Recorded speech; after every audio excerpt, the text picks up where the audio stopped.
ଖୁଣ୍ଟିଆ। तो आज आम स्टार्ट करवा शस्य उत्पादन और परिचालन जोटा आम फास्ट पार्टा आम अलरेडी पढ़ी सारी तो आज आम पढ़ा सेकेंड पार्टा। तो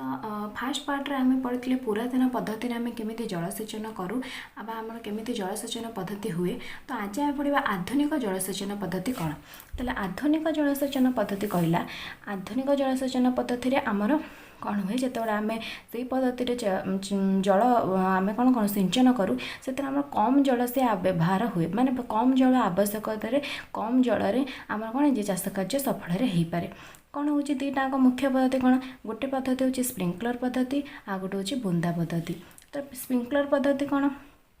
स्प्रिंकलर पद्धति को आउ गोटे ना भी कहुए छिंचा जलसेचन पद्धति। तार पढ़ा छिंचा जलसेचन पद्धति कौन कहला पर्याप्त जल पाउन असमतल स्थान में यही पद्धतिर जलसेचन कराए। ताने कौन कहला जो सब जगार कौन है जल पर्याप्त परिमाण में पाऊना कि से जगार आमर कौन होना वर्षा टी कम होती सब जो असमतल स्थान में यही पद्धति कौन कराए जलसेचन कराए जहाँद्वारा कि कम जल खर्च हुए। आ कौन होता है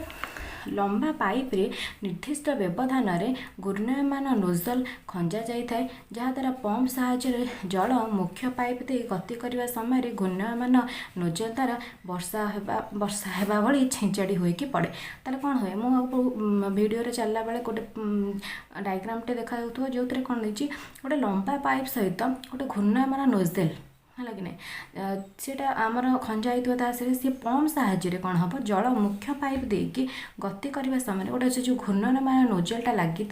सी जमती कि वर्षा जमती पानी छिंची हुए से टाइप्र छिंचिला बेले जना पड़ो। यह बालिया जमी पर एकांत आवश्यक ताले पड़ो स्प्रिंकलर पद्धति आमर क्यों जमी आमर अधिक भल यूजफुल हो पाए जमती कि आम कौन कहीपर बालिया जमी आमर भलसे हो पाए। तापर आसला हूँ कौन बुंदा पद्धति। ताले बुंदा जलसेचन पद्धति कौन यही पद्धति कौन हुए जल बिंदु बिंदु होइकी उद्भिद मूल जाकि पड़ी था यह बुंदा बा ड्रिप जलसेचन पद्धति कहुए ड्रप ड्रिप न ड्रप जलसेचन ड्रप ड्रप ड्रप आमर पड़ो क्या उद्भिदर मूल में। ताले कौन हो जमीक फल गछ बगीचा अन्य गछ मूल में जलसेचन यह एक उत्कृष्ट पद्धति। ताले एथिरे कौन हुए जल आंधु नष्ट हुए ना ताले आम जानलु पूरा प्रपर जल जाकि पूरा कौटी पड़ा आम उद्भिदर मूल में ताले कौन जल नष्ट होबार भी ये आवश्यकता ही ना। ताले पढ़ा तापर आमर तृणक दमन तापर पॉइंट कौन थी जलसेचन कर सारापर तृणक जो अनाबना गछ सब उठी जाए केमी आम दमन करेंगे। ताले तृणक दमन कौन जमी फसल सहित अन्य केतक अनावश्यक उद्भिद आपे आपे उठी जाती आम देखते जमीक कि धान गछ टाइम धान गछ लगे अनाबना सब गछ सब हो जाता है यही अनाबना गछ को आम तृणक बोली कहू। ताले ना कौन दिए तृणक एगुड़ी जमीरू निर्मूल करने निर्मूल मान कौन टोटाल उपाड़ी देवाई कि आम या कौन को तृणक दमन बोली कही था। कौन कहला कि फसल रे तृणक दमन नित्यांत आवश्यक। ताले ना कौन होता है से भितर कंपटीशन आरंभ हुए किए बढ़ो किए ना कंपटीशन हवा जो होता है जो फल गछ जोटा आम से भल भाव में बढ़ी पारे तेणु से तृणक जदि आम दमन करदे ताले कौन हो जो गछ आम चाहूबा जो फसल आम चाहूँ से भल भाव में आउ हृष्टपुष्ट भाव में बढ़ी पार नचेत एगुड़िक बढ़ी जल पोषक आलोक फसल सहित प्रतियोगिता कर फसल अमल में बाधा सृष्टि करती। ताले से कौन करेंगे जो जल पाइले पोषक पाइले आलोक पाइले से समस्ते पाइले माने आमर जो फसल थे से पाइबे आ जो अनाबना गछ भी थे से पाइबे। तो भर कौन हम दुटा कंपटीशन सृष्टि हो किए बढ़ो बोली तो किए बढ़ा अनुसार कौन हो अनाबना गछ जो मैंने कौन थे से माने फसल अमल में फसल तैयारी कर असुविधा सृष्टि करेंगे। तापर कला मंजी बुणिया पूर्वर यह हल द्वारा उपाड़ी था प्रथम फेज्रे जिते उठी जाए हल द्वारा फास्ट या उपाड़ी दे था फूल और मंजी धरिया पूर्व यह दमन करने दरकार तार फूल मंजी होगा पूर्व दमन करने दरकार कारण ये जो कारण कहली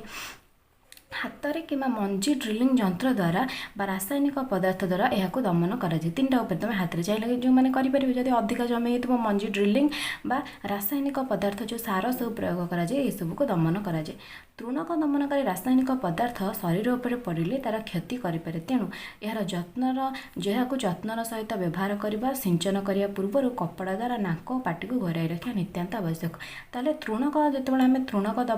दमन जो सार पकाऊँ ता पूर्व आम कौन करा पड़ा नाक आमर पार्टी को भल भाव में घोड़े देवा पड़ो है जहाँद्वारा कि से आम शरीर उपर पड़ पार ना। तापर देन आम देखा आम केमती अमल करवा। अमल करवा कौन कहला पाकल फसल को काटी खला को आने पाकल माने जोटा आमर कौन है जो जिनसा आम करने चाहूबा धान हो मुग हो गहम हो जदि से पाचिगला कहते पाकल से फसल को काटी खला को आने को आम अमल बोली कहीदे। ताले जदि से पाचिला जिनसा जमीक धान अमल कराई आसे ना कि घर को ताले फसल गछ को फसल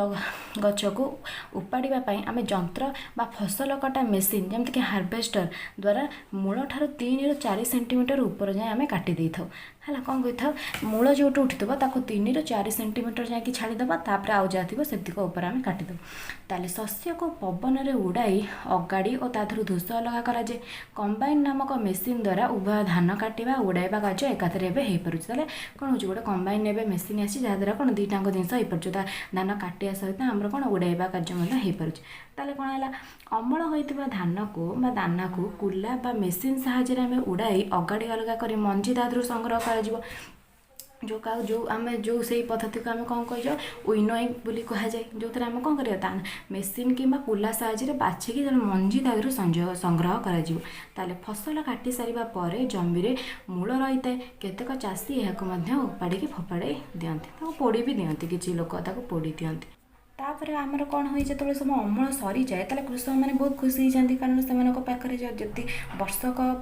पूरा आमर कौन होता है जितक जिनस दरकार से पाखे भरपूर है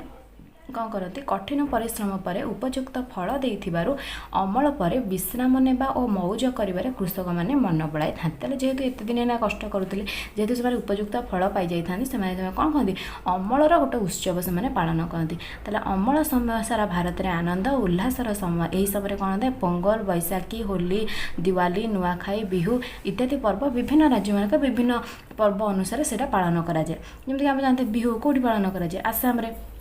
ये सब जमीक होली है दिवाली होली तो प्राय विभिन्न जगह पालन कराए नुआखाई आमर ये पालन कराए। ताले देन पालन तापर आम पढ़ा कौन संरक्षण। ताले संरक्षण कौन कहला अमल पर शस्य को साइज रखा आवश्यक पड़े आम जाचु आम कौन जो जिन करके से कौन फोपाड़ देवा कि ताले कौन करा साइज रखा निहाती आवश्यक। ताले एगुड़िक आर्द्रता कीट मूषा एवं अणुजीव ठार दूरे रखा अत्यंत आवश्यक बा रखाटा भल। ताले जमी कीट मूषा अणुजीव एवं जमी खाई न जाती कतरू आम रक्षा करवा केमती रक्षा करवा अमल होता शस्य को खरार सुखाई न रखिले सेगुड़ी कौन हम अणुजीव द्वारा नष्ट हो जाए और अंकुरित क्षमता तार अंकुरित माने जमीक आम जो मंजी बुणिया जो थाए प्रकृतिटा से हरई बसती कौन करती कृषक मैंने शस्य को मुख्यतः अखारे हो दस्ता बस्तारे हो दस्ता पात्र साइती रखती है अखारे हो अधिक परिमाण शस्य कीट और मूषा रक्षा करने खणी बा गोलाकार उच्च कोठाघर बा सिलो एवं शस्य भंडार बोली जो कहुए शस्य भंडार बड़ बड़ होता है से कौन कहते साइतिक रखती। तापर कौन कहला तापर कहला कि सुखिला निमपत्र व्यवहार करी घरे खाद्य शस्य साइती रखा जाए केतक गोदाम रे विभिन्न अणुजीव कीटपतंग आक्रमण रखापी विभिन्न रासायनिक पदार्थ से कौन करते सिंचन करते। यही सब पद्धति द्वारा आम कौन कर अमल जो जिनस करके आम संरक्षण कर। तापर कौन रहा प्राणी मानक ठारू मिलुवा खाद्य कौन प्राणी मानक ठारू मिले उद्भिद मानक भली प्राणी माने आमको खाद्य जोगई था जमी उद्भिद आमको खाद्य धान गहम जहाँ देला ताले प्राणी माने देते जमी उपकूलवर्ती अंचल लोक मैंने माछ को खाद्य भाव व्यवहार करती माछ हो आम जो अंडा खाऊँ मांस हो घर कि फार्म रे पशु मानक उपयुक्त खाद्य और रहा स्थान जोगाई जत्न सहित रखा आम पशुपालन बोली कही जमीक आम कौन कौ कुकुड़ा है कि ना आउ सब जमी थाए बतक हो से सब आम फार्म रखी जोगे खाद्य माने बासस्थान जोगे जत्न नहीं आम कौन पशुपालन बोली कही जमीक माछ स्वास्थ्यपाई हूँ आमर भल आम कौन करूँ आम मछरू कलिभर तेल पाई यह विटामिन डी रे कौन होता है परिपूर्ण हो जाता है। आउ कौ खाद्य जमीक आम क्षीर कौट गाई मईसी छेली ओट फल पनीपरिया आम कौन फल गछ पनीपरिया गचर पाई रुटी रुटी पाई आम गहम गछ ये सब विभिन्न प्रकार उदाहरण जमीक विभिन्न प्राणी मैंने आमको खाद्यर विभिन्न उत्स गुड़िक आमको जोगाई था। ताले जदि आम एतिक आज शेष करिया पार्ट 3 रे मु आपन क्वेश्चन आंसर डिस्कशन करी ताले जदि वीडियोटी भल लगी थाए लाइक शेयर और सब्सक्राइब करेंगे जदि आप चाहूँगी मुझे जिनसर पीडीएफ देवाई तेल मत कमेंट सेक्शन में कहे मुझे पीडीएफ भी आपको देदेवी। Thank you for watching.